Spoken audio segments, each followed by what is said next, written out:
నమస్తే శ్రీమాత్రే నమః శ్రీ కృష్ణాయ నమః. భక్తి ప్రేక్షకులకు స్వాగతం సుస్వాగతం. అయితే మనకి సెప్టెంబర్ నెలలో 2 గ్రహణాలు ఏర్పడుతున్నాయి. మొదటిది 7వ తారీఖు చంద్రగ్రహణం ఏర్పడింది. అది ప్రత్యక్షంగా చూసే సంపూర్ణ రాహుగ్రస్త చంద్రగ్రహణం. అయితే ఇప్పుడు సెప్టెంబర్ 21న పితృపక్షాల సమయంలో సూర్యగ్రహణం ఏర్పడుతోంది. అయితే చాలా మందికి ఇది అనుమానం రావచ్చు. ఇది ప్రత్యక్షంగా కనబడేదా, పాక్షిక సూర్యగ్రహణమా అనేది మనకి ఒక డైలమా పరిస్థితి ఏర్పడింది. అయితే దీనివల్ల మనకి ఏ సమయంలో పడుతోంది, ఎలాగ జాగ్రత్తలు తీసుకోవాలి, ఇది దేశకాలమాన పరిస్థితులను బట్టి ఎట్లా ఉండబోతోంది అనే వివరాలన్నీ ఇప్పుడు మనం తెలుసుకుందాము. ఇది చాలా చాలా తీవ్రమైన సూర్యగ్రహణము. అంటే ఈ మాసంలో పట్టిన 2 గ్రహణాలు కూడా చాలా తీవ్రమైనవే. అయితే ఇది రేఖాత్మక విశ్లేషణ ప్రకారం మనం చూసినట్టయితే కనుక తక్కువ భాగంలోనే మనకి తక్కువ శాతం మాత్రమే కనబడుతోంది. అంటే పాక్షికము అని చెప్పుకోవచ్చు. అయితే ఈ గ్రహణము ప్రధానంగా దక్షిణ గోళంలోనే ఏర్పడుతోంది. అక్కడ మాత్రమే స్పష్టంగా కనబడుతోంది. అంటే దక్షిణ గోళం అనగానే ఏ దేశాలు వస్తాయంటే కనుక న్యూజిలాండ్, ఆస్ట్రేలియాలోని తూర్పు ప్రాంతము అంటే ఈస్ట్ సైడు, అంటార్కిటికా, దక్షిణ పసిఫిక్ ప్రాంతాలలోనూ కనబడుతోంది. అంటే ఎక్కువ భాగం అక్కడ కనబడుతోంది. భారతదేశంలో మాత్రం మనకి ఇది కనపడే అవకాశం లేదన్నమాట. అయితే అక్కడ పరంగా అంటే అక్కడ వాళ్ళకి కూడా తెలియాలి కదా ఈ అంశాలు. ఇది మొదటి స్పర్శ అంటే ఫస్ట్ టైము మనకి యూటీసీ స్టాండర్డ్ ప్రకారము 17.30 ఈ సమయంలోను అంటే వాళ్ళ టైం ప్రకారము. అయితే కనిష్ట గ్రహణము 19:43 యూటీసీ ప్రకారము. చివరి స్పర్శ ఆ సమయము 21:54 యూటీసీ ప్రకారంగా. అంటే ఈ సమయాలు మనకి ఐఎస్టి అంటే ఇండియన్ స్టాండర్డ్ టైమింగ్స్, ఇది వాళ్ళ టైమింగ్స్ కాబట్టి అక్కడ చూసే ప్రేక్షకులకు ఈ సమయాలను అందుబాటులోకి ఇచ్చానన్నమాట. అయితే మరి ఇది ఎలాంటి ఫలితాలు ఇస్తుంది, అక్కడ వాళ్ళకైనా ఇక్కడ వాళ్ళకైనా మొత్తం అందరూ మనుషులే కదా, అందరికీ రాసులు ఉంటాయి కదా, అందరికీ నక్షత్రాలు ఉంటాయి కదా, కొంతమందికి తెలియచ్చు, కొంతమందికి తెలియకపోవచ్చు. అయినప్పటికీ ఈ గ్రహాలకి మనుషులు ఒక్కటే కాదు, నేచర్ కూడా ఇందులో అనుభవిస్తోంది. అంటే మనుషులే పాటి కనుక, కాబట్టి ఇది ప్రతి ఒక్కళ్ళకి, ఏ కులమైనా, ఏ మతమైనా, ఏ దేశమైనా, ఏ ప్రాంతమైనా సరే ఇవి అనేవి జరుగు తీరుతాయి. కాబట్టి ఇది నాకు వర్తించదు, మా దేశానికి వర్తించదు, మా వాళ్ళకి వర్తించదు అనేది లేదు. మనిషి అనే ప్రతి ప్రాణికి వర్తించేదే. అయితే మరి జాగ్రత్తలు తీసుకోవాలి. ఈ పాక్షిక గ్రహణము కన్యా రాశిలో సూర్యుడికి సంబంధించి ఏర్పడుతోంది కాబట్టి మరి శాస్త్ర సంబంధిత ఆస్ట్రాలజీ ప్రకారము కొన్ని మార్పులకు దారితీస్తుంది. అది ఏ ప్రాంతమైనప్పటికీ చాలా చేంజెస్ వస్తాయి. గ్రహణాలు అంటేనే చేంజెస్ వస్తుంది, ప్రకృతిలోనూ మనిషిలోనూ కూడా.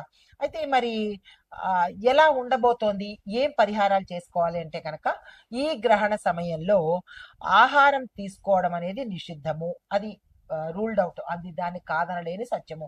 అయితే వ్యాయామాలు చేయడము, వర్కౌట్స్ చేయడము, నాకేంటి పర్వాలేదు అని అనుకుని వర్కౌట్స్ చేయడము, ఇలాంటివి ప్రకృతికి కానీ ధర్మానికి కానీ లేదా గ్రహాలకి కానీ ఎదురు పెడితే పరిణామాలు మనకి తెలుసు ఎలా ఉంటాయో. అయితే ప్రముఖమైన నిర్ణయాలు తీసుకోవడం కూడా మనం ఈ సమయంలో చెయ్యరాదు. అంటే ఆ నిర్ణయాలు వికటిస్తాయన్నమాట. గ్రహణం అంటేనే చెడు కదా, కాబట్టి ఆ చెడు సమయంలో, టాక్సిక్ సమయంలో ఎటువంటి పనులు చెయ్యకూడదు. ఏ పనులు చెయ్యాలి అంటే కనుక మంచి పనులు చెయ్యండి. అంటే దైవధ్యానము, మంత్రధ్యానము, లేదా అంటే మంచి మంచి దానాలు ఇలాంటివి చేసుకోవాలి. అయితే మరీ ముఖ్యంగా ఈ మిథున, కుంభ, ధనస్సు, కన్య, మీనము ఈ రాశులలో ఉండే వాళ్ళకి ఎక్కువగా ప్రభావం చూపిస్తుంది. అది ఏ దేశంలో ఉన్న వాళ్ళైనా సరే, అమెరికాలో ఉండనండి, న్యూజిలాండ్లో ఉండనండి, పసిఫిక్లో ఉండనండి, భారతదేశంలో ఉండనండి, ఎవరికైనా ఈ గ్రహాలు, రాశులు, నక్షత్రాలు కామను. అది కాదు అనడానికి దాన్ని పరిమితికి మించి ఎవరు లేరు కదా, పుడుతున్నారు కదా. ఆ పుట్టినప్పుడు సమయం ఉంటుంది, నక్షత్రం ఉంటుంది, గ్రహం ఉంటుంది, ఇవన్నీ ఉన్నప్పుడు ఫలితాలు కూడా ఉంటాయి కదా. కాబట్టి నాన్ సెన్స్ అనడానికి ఇక్కడ అవకాశం లేదు. అనుకుంటే అది అప్ టు యూ. అయితే ఏ రాశుల వాళ్ళకి ఎక్కువగా చూపిస్తుందంటే, మళ్ళా చెప్తున్నాను, మిథునము, కుంభము, ధనస్సు, కన్య, మీనము. ఈ గ్రహణ సమయంలో ఏ దేశంలో ఉన్న వాళ్ళైనా జాగ్రత్తలు పాటించుకోండి. అయితే ఎవరెవరికి ఎలాంటి ఫలితాలు ఇస్తోంది, దేశకాలమాన పరిస్థితులను బట్టి ఎలా ఉండబోతోంది అనేది మీకు సవివరంగా తెలియచేస్తాను. అయితే ఈ రాశులకి ఎలా ఎలాంటి జాగ్రత్తలు తీసుకోవాలి అంటే కనుక, ముందుగా జాగ్రత్తలు ఏం తీసుకోవాలంటే, గ్రహణ సందర్భంగా నిర్ణయాలు తీసుకోవద్దు, ఆర్థిక వ్యవహారమైన లావాదేవీలు జరపవద్దు, బాధ్యతలు ఏదైనా అంటే ఆ సమయానికి చేయవలసిన పనులు వాయిదా వేసుకోండి. తర్వాత పరిహారంగా ఏం చేయాలంటే, సూర్యోదయం అయిన తర్వాత సూర్యుడి జపము, సూర్యుడి ఆరాధన, సూర్యుడి మంత్రము చేసుకోవడము, అనుష్ఠానం చేసుకోవడము, దాన ధర్మాలు చేసుకోవడము, ఇలాంటివి చేసుకోవాలి. అయితే ఈ సమయంలో మీరు నిష్టగా నియమంగా ఉండాలి. ఏది పడితే తినేయడము, మాంసము, మద్యము, ఇంకా ఇతరత్ర చెత్త చెదారాలు ఇలాంటివేవి పాటించకండి. దాని ఇంపాక్ట్ కూడా మీరే అనుభవించవలసి వస్తుంది. అయితే ఈ వీటి పరంగా మరి ఇవన్నీ ఎలా ఉన్నాయి, మనుషులకి ఎట్లా వర్తిస్తాయి అంటే, మేషాది ద్వాదశ రాశుల వారికి ఎలాంటి ఫలితాలు ఇస్తోంది అనే అంశాన్ని ఇప్పుడు కూలంకషంగా తెలుసుకుందాము. తదుపరి రాశి కుంభరాశి. ఈ రాశి వారికి ఈ గ్రహణ సమయంలో ఎలా ఉండబోతోందంటే, ఆరోగ్య సమస్యలు చాలా తీవ్రంగా ఉండబోతున్నాయి. అంటే చంద్రగ్రహణం దగ్గర నుంచి వీళ్ళకి ఈ సూర్యగ్రహణం వరకు చాలా ఇబ్బందికరమైన సమస్యలు రావడము, ఇంట్లో కొట్లాట్లు జరగడము, భార్యాభర్తల మధ్య కావచ్చు, లేదా ఇతర వాళ్ళ మధ్య కావచ్చు, అన్నదమ్ముల మధ్య కావచ్చు, అన్నదమ్ములు వీళ్ళని వేరు చేయడము, తల్లిదండ్రులు, కుటుంబంలో అశాంతి, అలజడి ఏర్పడము, ఆస్తులు నష్టపోవడము, ఆస్తులు వేరే వాళ్ళు రాయించేసుకోవడము, మభ్యపెట్టి లోబరుచుకుని వేరే వాళ్ళు రాయించేసుకోవడము, ఇలాంటి ఇబ్బందికరమైన వాతావరణము చాలా ఎక్కువగా ఆ సమయం నుంచి ఈ సూర్యగ్రహణం సమయం వరకు చాలా ఎక్కువగా కనబడుతోంది. అంటే ఓవరాల్ గా ఈ కుంభరాశి వాళ్ళకి అస్సలు బాగాలేదు.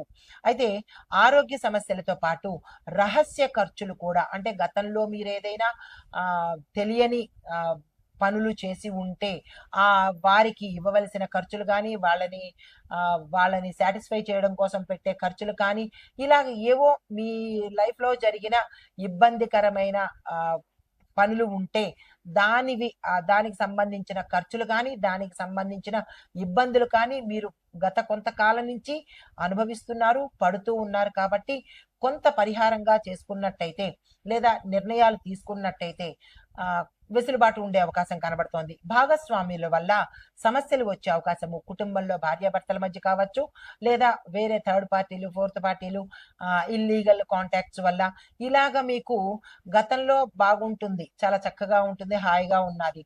కానీ రాను రాను పోను పోను ఆ రహస్య సంబంధాలు వికటించి ఇబ్బంది పాలు చేసేటట్టుగా మిమ్మల్ని కొంత కనబడుతోంది. ఈ విషయంలో జాగ్రత్తలు తీసుకోండి. శ్రద్ధగా ఉంటే చిన్న చిన్న సమస్యలను తప్పించుకోవడానికి అవకాశం ఉంటుంది. శత్రువులు పెరగడము, అన్నదమ్ముల మధ్య అన్యోన్యత లోపించడము, మిమ్మల్ని వెలివేసే స్థాయికి, అంటే మీ ఇళ్లకు రాకపోకలు లేకపోవడము, మిమ్మల్ని ఏహ్య భావంతో చూసే అవకాశాలు, మీ కింది స్థాయి ఉద్యోగులు కావచ్చు, మీరున్న ఏ ప్రాంతంలోనైనా సరే, కుటుంబం కానీ, వ్యాపారం కానీ, లేదా రాజకీయం కానీ, లేదా అంటే ఉద్యోగ రంగంలో కానీ చాలా చాలా అవమానాలు పడవలసిన పరిస్థితి, అన్ని రకాలుగా ఇబ్బందికరము, కొంత చెప్పాలి అంటే చాలా బాధాకరంగా కూడా ఉండే అవకాశాలు కనబడుతున్నాయి.